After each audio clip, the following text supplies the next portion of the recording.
अगर हम वेरिएशन की, वेरिएशन किस पॉइंट ऑफ व्यू से जो है आपका क्लाइंट के लिए नुकसानदायक हुआ? उनका जो एस्टिमेट अमाउंट था वो उससे बढ़ गया। ठीक, एस्टिमेट कॉस्ट से उसका अमाउंट, कॉन्ट्रैक्ट वैल्यू बढ़ गया, तो क्लाइंट को फायदा नुकसान कैसे हुआ? भाई ठीक है, जितना उसने काम कराया, काम तो अल्टीमेटली क्लाइंट ने ही पास किया था, जी। काम तो क्लाइंट का ही हुआ, लेकिन नुकसान किस किस की वजह से हुआ, कैसे हुआ?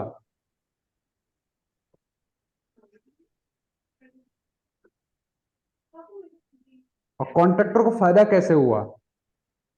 भाई कॉन्ट्रैक्टर को भी उतना ही काम, जितना उस कॉन्ट्रैक्टर के काम करवाया उतने काम उसने किया। देखो क्या होता है, जब आप, जब भी आप कोई, जैसे आप मान लो मार्केट में गए, एक पेन खरीदने के लिए गए, ठीक है, एक पेन, एक पेन खरीदने के लिए आप गए, तो आपने दुकानदार को बोला भैया मेरे को एक पेन दे दो, कौन, उसने जो है दे दिया पेन, आपने ले लिया, 10 रुपए का पेन आपने ले लिया। लेकिन वहीं पे आप 10 पेन लेने के लिए गए, आपने उसको 10 का बोला, एक पे तो आप उससे नेगोशिएट नहीं कर पाओगे, एक एक पेन लेने के लिए उसको क्या बोलोगे, सर जी 50 पैसा कम कर दो, नहीं नेगोशिएट कर पाओगे। 10 पेन लोगे तो बोलोगे 5 रुपए कम कर दो, हो सकता है वो नेगोशिएट कर जाए। और वहीं पे अगर तुम 1,000 पेन लेने जाओ उसके पास, बोलो भैया मुझे 1,000 पेन चाहिए, 10,000 का मैं माल लूंगा, तो कितना प्रॉफिट दोगे? तब आप किस कंडीशन में होते हो? तब आप नेगोशिएट करने की कंडीशन में होते हो, ठीक है ना? तब आप नेगोशिएट करने की कंडीशन में होते हो, और वहीं 1 लाख अगर पेन ले लो तो और ज्यादा नेगोशिएट होगा, और ज्यादा वो प्रॉफिट आपको देगा, आपको डिस्काउंट देगा, है ना? तो वैसे ही जब हम कॉन्ट्रैक्ट लेते हैं, तो क्या होता है, जब हम कॉन्ट्रैक्ट को कोट करते हैं, तो हमारा अपना खुद का भी एक प्रॉफिट होता है, सीओपी, कॉन्ट्रैक्टर ओवर प्रॉफिट, तो ठीक है जो क्लाइंट आपको दे रहा है, लेकिन आप अपने एंड से भी रेट कम करके डालते हो थोड़ा सा। अगर वही काम 2 करोड़ का होता तो आप थोड़ा सा और मार्जिन कम करते, वही 100 करोड़ का काम होता तो जी। और मार्जिन कम करते, ठीक है ना? तो क्या होता है, जब आप कॉन्ट्रैक्ट लेने के लिए जाते हो तो आप अपना एक मार्जिन सेट करके जाते हो, चलो यार मुझे इतना प्रॉफिट तो चाहिए चाहिए, ठीक है? 1 करोड़ का जब काम था तो आपका एक परसेंटेज था, एक प्रॉफिट परसेंटेज था, वहीं पे जो आपने रेट एनालिसिस किया था उसमें अपना एक खुद का प्रॉफिट रखा हुआ था। क्यों? आपने सप्लायर से कोई रेट लिया होगा, भाई सीमेंट वाले से बोला होगा मेरे को इतने बैग चाहिए, लेकिन काम करते करते क्या हो गया, सीमेंट कंजप्शन भी बढ़ गया, रेता बजरी का बढ़ गया, ठीक है, और जो भी मटेरियल सरिया कंजप्शन ज्यादा हो गया आपका, तो क्लाइंट कहता है भैया आपने तो आपने क्या किया, सप्लायर से बोल दिया भैया देख 50 लाख रुपए का काम मेरा बढ़ गया है, तो मतलब 50 लाख रुपए का क्या, कम से कम 10-20 लाख रुपए तेरे पास भी एक्स्ट्रा आएंगे। जो शुरू में काम मैं तेरे को दे रहा था, शुरू में जो मटेरियल प्रोक्यूर कर रहा था, उसमें 20 लाख रुपए का मैं एक्स्ट्रा मटेरियल प्रोक्यूर कर रहा हूँ, तो मुझे प्रॉफिट दे। तो आपने तो ले लिया, कॉन्ट्रैक्टर ने तो ले लिया, लेकिन क्लाइंट को इसका बेनिफिट कहाँ मिला? नहीं मिला ना, क्लाइंट को बेनिफिट नहीं मिला। तो जैसे ही आपकी project value 10 to 15% BOQ, work order value से एक्सीड करती है, 10 to 15% जो है वर्क ऑर्डर वैल्यू से एक्सीड करेगी, ये आपके टेंडर में लिखा रहेगा कि कितना जो है वेरिएशन एक्सेप्टेबल है। वैसे ही आपका कॉन्ट्रैक्ट जो है वो अमेंडमेंट के लिए चला जाएगा, ठीक है, अमेंडमेंट में जाएगा, और फिर वो जो है कॉन्ट्रैक्ट रिवाइज होके क्लाइंट आपको कहेगा भैया अब इसमें रिवाइज करके रेट डाल, या हमें डिस्काउंट दे रेट्स पे।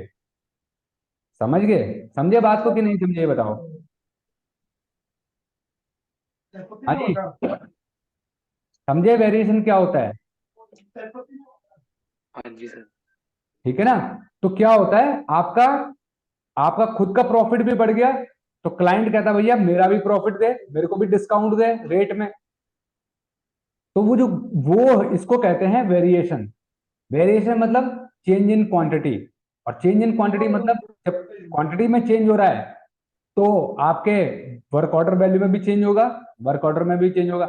वहीं पे अगर ये नेगेटिव हो जाए, क्लाइंट ने आपको 5 करोड़ का काम देके 2 करोड़ का ही काम कराया, तो क्या होगा?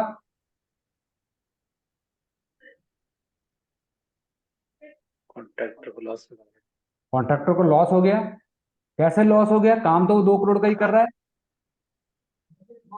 भाई क्लाइंट ने 5 करोड़ का बताया था लेकिन काम 2 करोड़ का कराया, 2 करोड़ का काम उसने एग्जीक्यूट भी किया। ऐसा थोड़ी ना 2 करोड़ में उसने 5 करोड़ का काम कर दिया, काम ही 2 करोड़ का किया। नुकसान कैसे हो गया? नहीं सर, जो उसने 5 करोड़ के हिसाब से नेगोशिएट किया होगा तो वो चीज। हाँ, मतलब 5 करोड़ के हिसाब से जब उसने रेट डाले होंगे तो वो काम कम हो गया, तो उसका परसेंटेज प्रॉफिट और परसेंटेज भी कम हो गया। ठीक है, तो यहां पर कॉन्ट्रैक्टर को नुकसान हो गया। तो जैसे ही 10 to 15% से माइनस में जाएगी वैल्यू, तो कॉन्ट्रैक्टर कहेगा सर जी अब वर्क ऑर्डर जो है रिवाइज कर दो क्योंकि मुझे नुकसान हो रहा है यहाँ पर। ठीक है, तो उस केस में फिर अमेंडमेंट होगा, कॉन्ट्रैक्ट वैल्यू जो टेंडर जो है वो रिवाइज होगा, और कॉन्ट्रैक्टर जो है रिवाइज कॉन्ट्रैक्ट करके अपने रेट रिवाइज करके फिर क्लाइंट को सबमिट करेगा। इस सारे चीजों को कहते हैं वेरिएशन। ठीक है, तो वेरिएशन मतलब change in quantity. Variation mean change in quantity. अब वेरिएशन जो है, इसकी शीट कैसे बनती है? वेरिएशन का ना एक प्रोसेस होता है, या कोई भी काम करने का एक प्रोसेस होता है। वेरिएशन कहाँ से स्टैब्लिश होता है? वेरिएशन कहाँ से स्टार्ट होता है? वेरिएशन कहाँ से स्टार्ट होता है? देखो, एक ड्राइंग होती है जो हमारे टेंडर में, जिसके बेसिस पे आप वर्क ऑर्डर को बनाते हो, जिसके बेसिस पे वर्क ऑर्डर बनता है, उन ड्राइंग्स को क्या कहा जाता है? उन ड्राइंग्स को क्या कहा जाता है? कॉन्ट्रैक्ट ड्राइंग्स या टेंडर ड्राइंग्स। जिसके बेसिस पे टेंडर या कॉन्ट्रैक्ट बनता है उसको कहा जाता है टेंडर ड्राइंग या कॉन्ट्रैक्ट ड्राइंग्स। ठीक है, उसी के बेसिस पे, उन्हीं ड्राइंग के बेसिस पे आपका बीओक्यू बनता है। जो जो आइटम आपके टेंडर ड्राइंग में रिफ्लेक्ट हो रही होंगी वही आइटम आपके बीओक्यू में भी होंगे। ठीक है, वही आइटम आपके बीओक्यू में भी होंगे। ठीक, लेकिन जब आप प्रोजेक्ट एग्जीक्यूशन फेज में आता है, जब आपका प्रोजेक्ट एग्जीक्यूशन फेज में आता है तो आप किस ड्राइंग के बेसिस पे काम करते हो? जीएफसी। हाँ, जीएफसी ड्राइंग के बेसिस पे। तो कई बार क्या होता है, जीएफसी ड्राइंग और टेंडर ड्राइंग में डिफरेंस हो जाता है। मतलब क्लाइंट के दिमाग में पहले सपोज करो कि टाइल वर्क था, लेकिन जब एग्जीक्यूशन होने लगा तो उसने कहा नहीं यार टाइल नहीं लगाते हैं, मार्बल लगा देते हैं। ठीक है, या उसके दिमाग में था कहीं पे उसने 9 इंची दीवार देनी थी, उसने कहा कि नहीं यार 9 इंची नहीं, 4 इंची में ही काम चल जाएगा, 4 इंची बनाओ। पहले उसने विंडो एसी लगा रखे थे, उसने कहा यार विंडो एसी नहीं, थोड़ा सा स्प्लिट एसी पे चलते हैं। ठीक है, ऐसे ही आइटम चेंज होते रहते हैं। देखा होगा आपने साइड पे चेंज होते कि नहीं होते हैं ड्यूरिंग एग्जीक्यूशन? जी सर। बहुत सारे चेंजेस होते हैं। ठीक है, तो ये पकड़ता कौन है? ये चेंजेस को पकड़ता कौन है? साइट टीम पकड़ती है, या क्वांटिटी सर्वेइंग जो टीम है वो पकड़ेगी, वो पकड़ती है। मतलब ड्राइंग को मैच किया जाता है कि भाई ये आइटम पहले नहीं था टेंडर ड्राइंग के अंदर। ये जैसे ही आपको कंसल्टेंट से या क्लाइंट से ड्राइंग मिलती है ना, तो सबसे पहले आप उसको कंपेयर करते हो उस पर्टिकुलर ड्राइंग से जो पहले आपके पास है टेंडर ड्राइंग, उससे आप कंपैरिजन करोगे कि भाई इसमें कहीं कोई डिफरेंस तो नहीं है, कोई चेंज तो नहीं है। और जैसे ही चेंज होगा तो क्या करोगे आप? हल्ला मचा दोगे, सर जी चेंज हो गया, चेंज हो गया, चेंज हो गया, ये चीज नहीं थी, ये चीज नहीं आ गई, कहां से आ गई, किसने किया? ठीक है, आपने हल्ला नहीं किया, चुपचाप बैठ कर काम कर दिया, तो आपको नुकसान हो गया।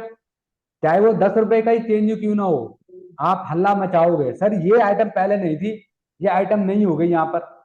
तो कॉन्ट्रैक्टर का इंजीनियर क्या करता है? अलार्म बजाता है, एक आरएफआई रेज करता है, रिक्वेस्ट फॉर इंफॉर्मेशन, कि हाँ जी जो मैं देख रहा हूं क्या वो सही है?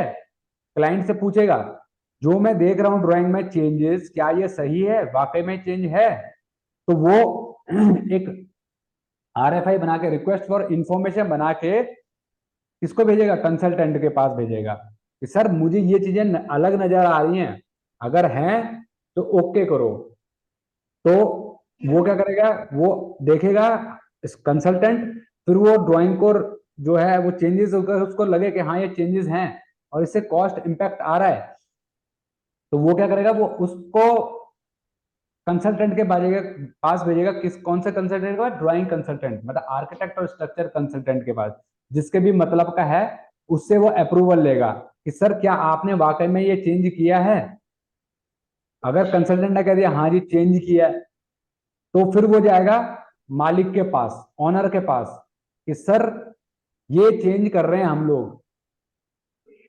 मालिक कहेगा भैया मुझे ये बताओ, चेंज तो ठीक है, चेंज करना कोई गलत नहीं है, लेकिन इससे क्या मेरी प्रोजेक्ट कॉस्ट पे इम्पैक्ट हो रहा है? तो आप बोलोगे सर पता करके बताते हैं। फिर आप कॉन्ट्रैक्टर के पास जाओगे वापस, और कॉन्ट्रैक्टर को कहोगे भैया मालिक ने ओके कर दिया, आइटम तो चेंज कर, लेकिन पहले मुझे ये बता इसका कॉस्ट इम्पैक्ट कितना होगा प्रोजेक्ट कॉस्ट पे, इसका कॉस्ट इम्पैक्ट बता। फिर कॉन्ट्रैक्टर क्या करेगा, उसका चेंज ऑर्डर बनाएगा, सीसीओआर बोलते हैं, चेंज ऑर्डर रिक्वेस्ट बोलते हैं, सीसीओआर। सीसीओआर बनाएगा, ठीक है। सीसीओआर बना के बताएगा सर जी पहले ये आइटम था, इसकी जगह पे हमने ये आइटम इंक्लूड किया है, और इसकी वजह से इतना कॉस्ट डिफरेंस आएगा, इतना कॉस्ट डिफरेंस आएगा। फिर जब आप कॉस्ट डिफरेंस निकाल के बता दोगे, फिर वो कंसल्टेंट के पास जाएगा, पीएमसी के पास, पीएमसी फिर आर्किटेक्ट को भेजेगी, सर जी 10 लाख का डिफरेंस आ रहा है इस आइटम को चेंज करने की वजह से। फिर वो कहेगा मालिक के पास भेजेगा, आर्किटेक्ट किसके पास भेजेगा? मालिक के पास। मालिक को बताए हुए सर जी इस आइटम को चेंज करने से 10 लाख रुपए का डिफरेंस आ रहा है, हमारी प्रोजेक्ट कॉस्ट बढ़ रही है। मालिक कहेगा ठीक है, ओके, कोई दिक्कत नहीं है, करो, तो ठीक है हम कर देंगे, और नहीं तो वहीं पे क्लोज, जो पहले था वही करना है। ठीक है, ये प्रोसेस होता है इसका, अपने वेरिएशन का, वेरिएशन अप्रूवल का। ठीक है, अब वेरिएशन अप्रूवल कैसे करेंगे हम लोग? देखो यहाँ पर क्या है, सबसे पहले हम क्या करेंगे, यहाँ पे लिखेंगे। सबसे पहले हमने देखा, ड्राइंग को मैच किया, तो ड्राइंग में दिखा हमें 230 mm thick brickwork 100 cubic metre, site instruction number, मतलब ओमिट, ओमिट मतलब कम हो रहा है, डिलीट हो रहा है, ओमिट हो गया मतलब हटा दिया क्या, 230 mm thick brickwork, 100 cubic metre quantity जो है वो कम हो गई। और साइट इंस्ट्रक्शन नंबर मतलब किसने अप्रूव किया, मतलब आर्किटेक्ट ने कहा होगा या किसी इंजीनियर ने कहा होगा, तो उसके या ड्राइंग नंबर होगा, कोई ड्राइंग रेफरेंस नंबर होगा, तो उसके हिसाब से आप यहाँ पे रेफरेंस देके डेट और बाई किसने, किसके कहने पे ये चेंज हुआ है, उसका यहाँ पर डिटेल लिख लोगे। ठीक है, फिर सेकंड क्या है, addition of 1 1 thick thick brick work, मतलब 230 को हटा के 115 mm का ब्रिक वर्क करने के लिए कहा, उसका क्वांटिटी 50 स्क्वायर मीटर, एडिशन है ये। फिर ओमिट है 600 बाई 600 का, जो फ्लोरिंग पे टाइल्स हो रहा था, हटा के 100 स्क्वायर मीटर, उसकी जगह पे क्या कर दिया, मार्बल लगा दिया। फिर ओमिट कर दिया विंडो एसी, हटा लगा दिया क्या, स्प्लिट एसी। तो जो ओमिट है ये कहां से हो रहा है, ये ओमिट हो रहा है आपकी टेंडर ड्राइंग के हिसाब से, और एडिशन कहां से हो रहा है, जीएफसी ड्राइंग के हिसाब से। ओमिट हो रहा है टेंडर ड्राइंग के कंपैरिजन में, और एडिशन हो रहा है जीएफसी ड्राइंग से। ठीक है, जीएफसी। अब अब इसमें हमने ये शीट बनानी पड़ती है, ये इसको बोलते हैं वेरिएशन शीट बोलते हैं इसको। ठीक है, तो इसमें सीरियल नंबर डलेगा, item description, unit, BOQ quantity, addition, omit और रिमार्क्स। तो सबसे पहला आइटम हमारा 230 thick brick work, cubic metre इसकी यूनिट है, कितना, तीन बीओक्यू का रेट, सपोज करते हैं बीओक्यू में हमारा रेट पर क्यूबिक मीटर जो था कितना था, 3000 रुपए। तो क्वांटिटी कम कितनी हुई, 100 क्यूबिक मीटर, तो ये आपकी ओमिट में आ गई, क्वांटिटी इंटू रेट ओमिट में आ गई। रिमार्क्स में हमने साइट इंस्ट्रक्शन नंबर डाल दिया, कि कल की डेट में अगर हमसे पूछे भैया ये इसका इसका रेफरेंस क्या है, रेफरेंस क्या है, तो हम साइट इंस्ट्रक्शन नंबर दिखा के, साइट इंस्ट्रक्शन खोलेंगे और दिखाएंगे सर ये देखो ये इसमें अप्रूवल है, ये हमने इस तारीख को रेज किया था, ये इसका वो मिला, इस अप्रूवल इतनी तारीख को मिला। ये सारी चीजें इसके कहानी, अप्रूवल तक की कहानी यहाँ पर लिखी रहेगी, वो हो गया। फिर 115 थिक ब्रिक वर्क जो है, रेट डाला हमने 1200 रुपये, और एडिशन क्वांटिटी की 50 स्क्वायर मीटर, अमाउंट आ गया 6000 रुपये, उसका साइट इंस्ट्रक्शन नंबर डाल दिया। फिर ऐसे ही जो है हमारे जितने भी आइटम हमने यहाँ पे लिखे थे, उन आइटम को हमने यहाँ बीओ की क्वांटिटी से मल्टीप्लाई के अप्लाई करके एडिशन वाले को एडिशन में डाल दिया और ओमिट वाले को ओमिट में डाल दिया। ठीक है, तो सब मिला के जो है हमारे को पता चला बाद में 91,000 का हमारा क्या हुआ, 91,000 का हमारा एडिशन हुआ। ठीक है, और जो है जी। ओमिशन हुआ कितने, सॉरी 9,10,000 का, 9,10,000 का एडिशन हुआ और 8,50,000 का ओमिट हुआ। 9,10,000 का ऐड हुआ और कम कितने का हुआ था, 8,50,000 का। तो इन दोनों का डिफरेंस कितना आया, 60,000 रुपए। तो मतलब साठ क्या हजार कि 60,000 रुपए आपका प्लस हो गया, 60,000 रुपए क्या हुआ, आपकी वैल्यू प्लस हो गई। प्लस। मतलब आपकी प्रोजेक्ट वैल्यू जो है वो बढ़ गई। और ये जो कल हम डिस्कस कर रहे थे टैक्स इनवॉइस के अंदर वेरिएशन, यहां पर हम लोग डिस्कस कर रहे थे ना वेरिएशन वाली सीट में, जी। तो यहां पर ये जी। प्लस 60,000 चला जाएगा।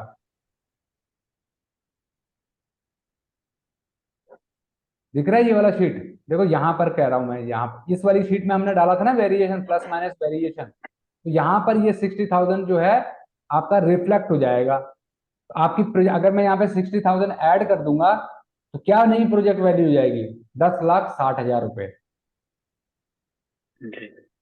ठीक है, तो इस तरीके से हमारे जो जो प्रोजेक्ट होता है उसमें जितने भी आइटम होते हैं, जितने भी वेरिएशन आइटम हैं, उनको हम एक शीट में प्रिपेयर करते हैं और इसको बोला जाता है वेरिएशन शीट। ठीक है, इसको बोला जाता है वेरिएशन शीट। ठीक है जी। अब इसके बाद बारी आती है जी। रिकंसिलिएशन की। रिकंसिलिएशन क्या होता है, रिकंसिलिएशन क्या होता है,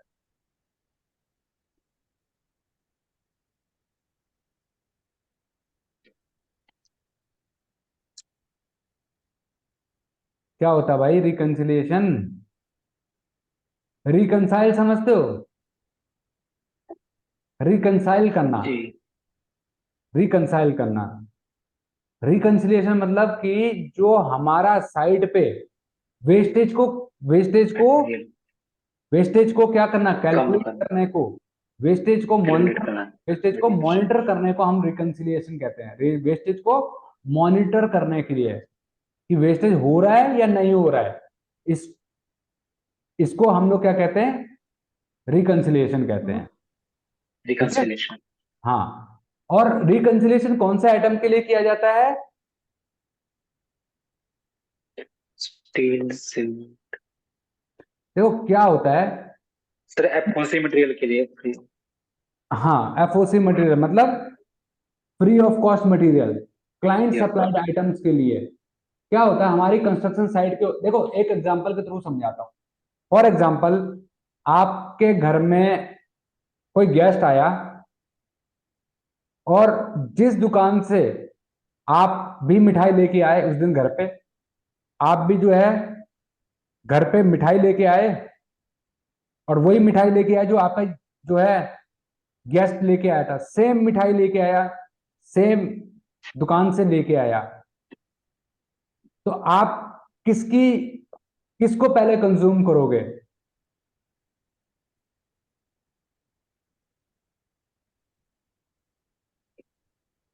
बोलो भाई, जवाब दो यार। भाई एक ही दुकान से 2 किलो मिठाई आई, 1 किलो आप लेके आए, 1 किलो आपके घर पे जो मेहमान आया है वो लेके आया, आप पहले किसको कंज्यूम करोगे, हाँ भाई सुधीर किसको कंज्यूम करोगे बताओ। जो पहले से हम लेकर आए हैं उसको। और जो मिठाई जो तुम्हारा बिल्कुल। रिश्तेदार लेके आया उसको उसको बाद में क्यों, उसको। भाई सेम बिल्कुल। दुकान से है, सेम सब कुछ है, सेम मिठाई है, सेम रुपए आपने भी दिए हैं, आपके गेस्ट ने भी सेम रुपए दिए हैं, तो अपनी वाली पहले क्यों खाओगे, उसकी कोई इज्जत नहीं है। हाँ भाई वीरेंद्र, कौन सी खत्म करोगे पहले, बोलो तुम्हारा माइक ऑफ है, कौन सी खत्म करोगे। कोई भी मिठाई खा सकते हैं सर। अच्छा ऐसे ही करते हो अपने घर पे भी, जब आपने दुकान भी पहले सर से रिश्तेदार वाली खत्म करेंगे सर। हैं पहले रिलेटिव वाली खत्म करेंगे, अपनी का तो पता ही है, पहले उसे निपटाएंगे। नहीं, देखो पहले क्या होता है, देखो एक ह्यूमन ह्यूमन साइकोलॉजी कहती है कि जिस पे आपने पैसा खर्चा है ना, उसको पहले खर्चोगे, उसको पहले खत्म करोगे। वो तो फ्री की है, वो 2 दिन बाद भी खा लोगे, सड़ भी जाएगी, कोई दिक्कत नहीं है यार, वो तो फ्री में आई थी। पहले आप अपनी वाली को खत्म करोगे, क्योंकि आपने उसमें मेहनत का पैसा लगाया है। ठीक है। तो ऐसे ही हमारी कंस्ट्रक्शन साइट के ऊपर भी होता है। क्या होता है, जो कॉन्ट्रैक्टर होता है ना, वो क्या करता है, सपोज करो कि आपने उसको 100 बैग सीमेंट दिए, 100 बैग सीमेंट दिए उसको यूज करने के लिए, तो क्या वो उतने ही सही तरीके से उनको स्टोर करेगा, उनकी देख रेख करेगा, जितना कि वो 100 बैग अपनी जेब से लाके यूज करे, 100 बैग अपनी जेब से लेके खरीदे के लाएगा और कंस्ट्रक्शन के लिए यूज करेगा? नहीं। नहीं करेगा ना। देखा होगा नहीं करेगा साइड सर, में, जब कॉन्ट्रैक्ट कोई भी इंसान नहीं है, करेगा। हम भी हैं चाहे, देखा अगर है कोई सर, देखा है। अगर हमें कोई चीज फ्री की मिल रही है, तो वो खराब भी हो रही ना, तो हो जाने दो यार, कोई बात नहीं माइंड में होता है।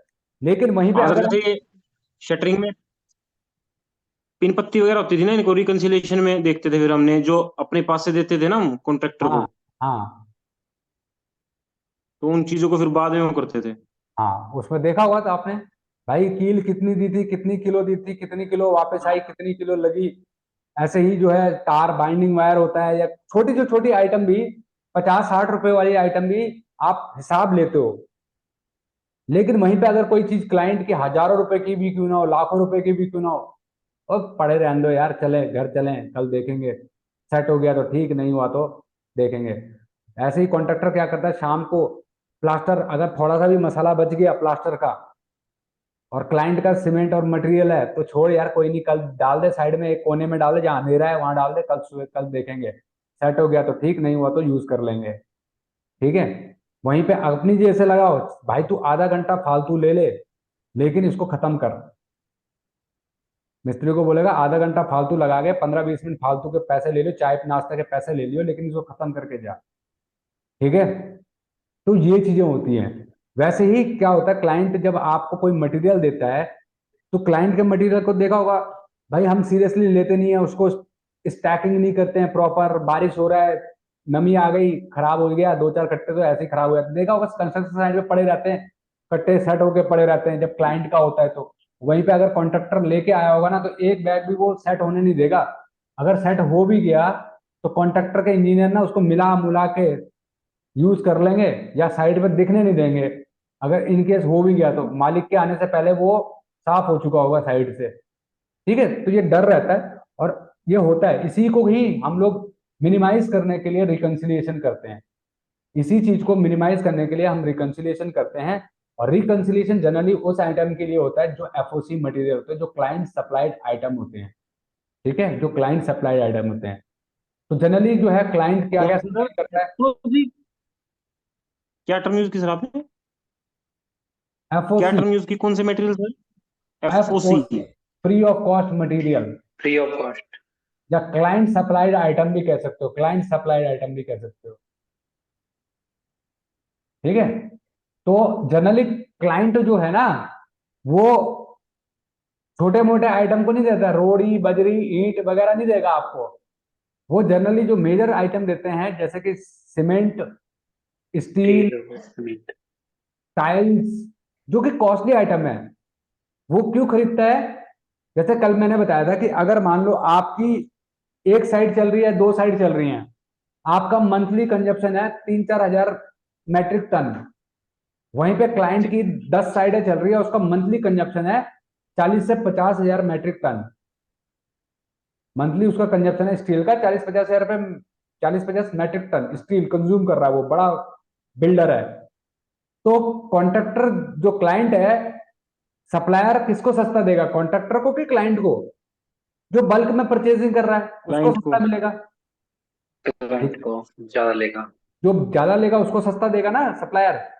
तो वही चीज है, जब क्लाइंट कहता है यार तू ये दो आइटम, ये कुछ जो कॉस्टली आइटम है और जो उसकी बल्क में परचेजिंग कर पा रहा है क्लाइंट, तो वो परचेज कर लेता है खुद से, और उसको कहता है भैया मैं तेरे को दूंगा, बट मुझे महीने के एंड में मुझे हिसाब चाहिए कि तूने कितना परसेंट वेस्टेज किया। तो इस चीज को हम लोग ट्रैक जब करते हैं तो इस प्रोसेस को कहते हैं रिकंसिलिएशन प्रोसेस। ठीक है, रिकंसिलिएशन प्रोसेस। अब रिकंसिलिएशन की सीट कैसे बनती है? रिकंसिलिएशन की जो सीट है वो आपकी इस प्रकार से बनती है। कैसे? सबसे पहले जो है आइटम डिस्क्रिप्शन रहेगा, आइटम नंबर रहेगा, ठीक है। उसके बाद रहेगा यहाँ पर क्या चीज? डिस्क्रिप्शन। डिस्क्रिप्शन में आप जो भी मटेरियल है, सीमेंट है, स्टील है, जो भी आपका मटेरियल है वो, तो हमने यहाँ पर जो बना रहे हैं, हम लोग किसका बना रहे हैं? ओपीसी मटेरियल का बना रहे हैं, सीमेंट का। यूनिट क्या होता है? बैग्स।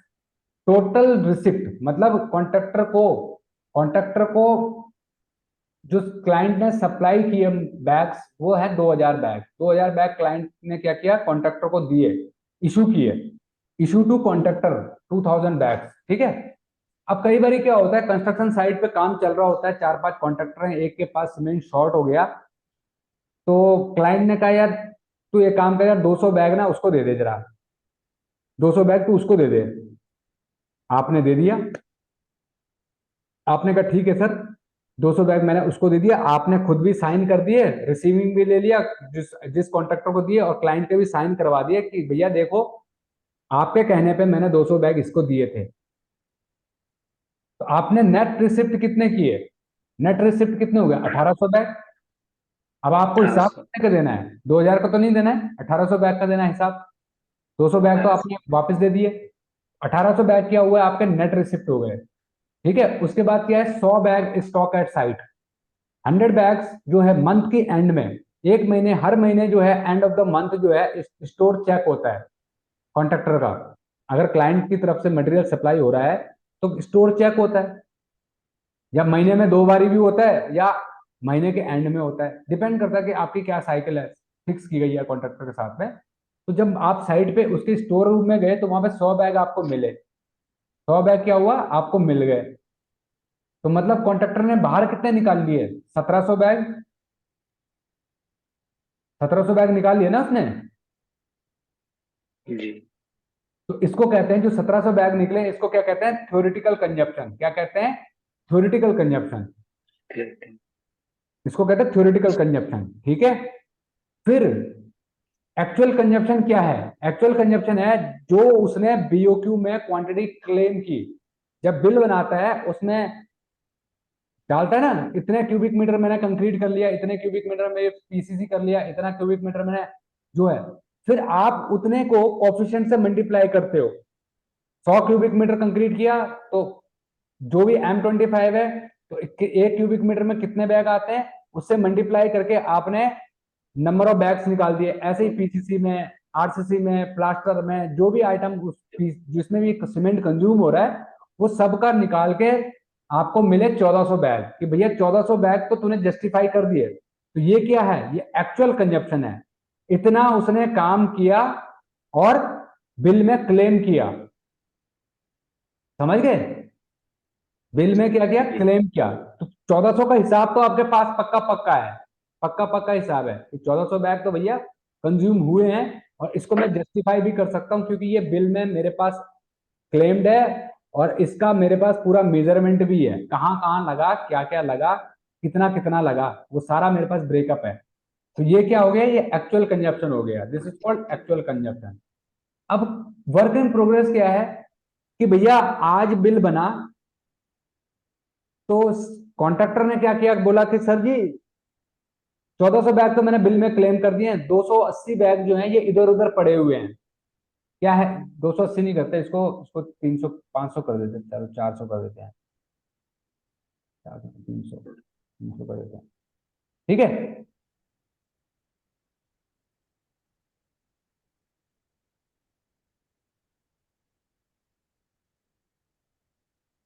ठीक है जी, इसमें मान लो 300 कर देते हैं अगर हम, तो क्या हो रहा है?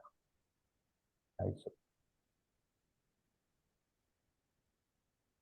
तो क्या हुआ कि कॉन्ट्रैक्टर ने कहा कि सर जी 280 बैग जो है ना वो मेरे इधर उधर पड़े हुए हैं। क्या? साइड पे पड़े हुए हैं, कहीं पे प्लास्टर हो रहा है सर वहां पे पड़े हुए हैं, कहीं पे टाइलिंग वर्क हो रहा है वहां पे पड़े हुए हैं, कहीं पे पीसीसी हो रहा है वहां पे पड़े हुए हैं, मतलब इधर उधर पड़े हुए हैं। फिर आपने इन दोनों को ऐड कर लिया, भैया 1400 बैग तो तूने बिल में क्लेम कर दिया, तूने कहा 280 बैग इधर उधर पड़े हुए हैं, तो दोनों को मिला के कितना होता है 1680 बैग। अभी भी 1700 में से 1680 बैग कैलकुलेट करने के बाद हमारे को 20 बैग का हिसाब नहीं मिल रहा है। तो ये क्या है, ये 20 बैग क्या है, एक्सेस कंजप्शन, एक्सेस कंजप्शन, ठीक है। तो 20 बैग का हिसाब नहीं है, ये एक्सेस कंजप्शन है। तो ये 20 बैग को हम डिवाइड करेंगे 1680 से, तो हमारे पास क्या निकलेगा, एक परसेंटेज निकल जाएगा, वेस्टेज। वेस्टेज परसेंटेज निकल जाएगी, और ये वेस्टेज परसेंट हमारी निकल के आई 1.19%, 1.19%, मतलब कि, और सीमेंट के केस में कितनी वेस्टेज अलाउड होती है, 2.5% वेस्टेज अलाउड होती है, 2.5%। ठीक है। तो ये अंडर है अभी, मतलब क्लाइंट कहता है देखो 2.5% क्यों वेस्टेज कहते हैं हम लोग, कि जब मसाला बनाते हैं तो कुछ मसाला जो है आपके तसले पे चला जाता है, कुछ मसाला आपके शिफ्टिंग में इधर उधर गिर जाता है, कुछ मसाला जिसके ऊपर आप मसाला बना रहे हो मिक्सर के अंदर बना रहे हो तो मिक्सर में ही अटक जाता है, ठीक है ना, और कुछ डालते हुए इधर उधर गिर जाता है। तो ये क्लाइंट कहता है भैया ठीक है 2.5% तक मैं अलाउ करता हूं, अगर 2.5% से ज्यादा वेस्टेज निकल गई तो भैया जितना एक्सेस बैग निकल रहे हैं उसका पैसा मैं तेरे बिल में से काटूंगा। इतना आ गया समझ में? जी सर। अब क्या होता है, कॉन्ट्रैक्टर ना इसी में ही खेलता रहता है, 280 बैग में ही खेलता रहता है, मतलब वर्क इन प्रोग्रेस में ही खेलता है। अगर उसके मान लो वर्क इन प्रोग्रेस में अगर उसका 100 बैग भी होंगे ना, वेस्टेज बढ़ भी रही होगी, तो वो हमेशा जो है क्लाइंट को कहेगा सर जी, वो हमेशा वेस्टेज को क्या करेगा, वो वेस्टेज को हमेशा कम दिखाएगा। कम दिखाए। क्यों दिखाएगा, क्योंकि जैसे ही उसने ज्यादा दिखाया वेस्टेज तो उसका पैसा कट जाएगा, तो डेबिट हो जाएगा। उसको डेबिट हो जाएगा। तो वो चाहता नहीं कि भैया बिटवीन द प्रोजेक्ट जो है मेरे से डेबिट हो, at the end of the project जो है तब वो एक्चुअल बताएगा कि सर जी इतना वेस्टेज हुआ है मेरे से, अब काट लो, तब तक उसका मैक्सिमम पैसा निकल चुका होता है। तो रनिंग बिल में कोई भी नहीं चाहता है कि उसका पैसा कटे अननेसेसरीली, ठीक है ना। इसके लिए क्या करता है, वो वेस्टेज जो है वर्किंग प्रोग्रेस में हमेशा एडजस्ट करता रहेगा, वर्किंग प्रोग्रेस में दिखाता रहेगा, सीमेंट जो उसकी वेस्टेज है वर्किंग प्रोग्रेस में ऐड करके वो आपको गुमराह करता रहेगा कि सर जी मेरी वेस्टेज जो है अभी अंडर जो हमारे को अलाउबल वेस्टेज है उसके अंदर है। आया भाई समझ में, क्लियर है सबको ये? जी। ठीक है।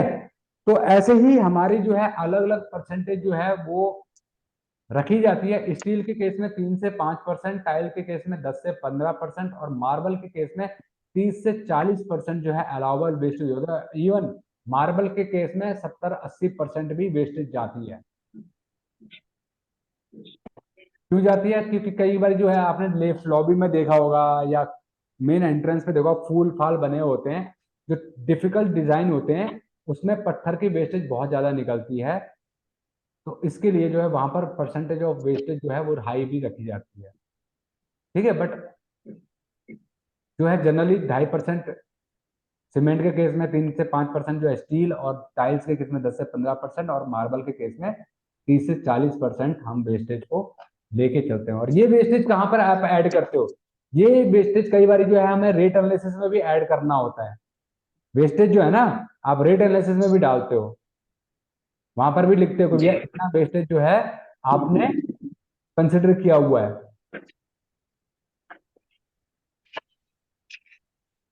आया समझ में, आ गया, क्लियर है? जी सर। ठीक है। तो अब इसके बाद चलते हैं, कल हमने एक टर्म जो है डिस्कस किया था, मोबिलाइजेशन एडवांस। क्या होता है मोबिलाइजेशन एडवांस, कल मैंने बताया था ना मोबिलाइजेशन एडवांस क्या होता है। हाँ जी, क्या होता है मोबिलाइजेशन एडवांस?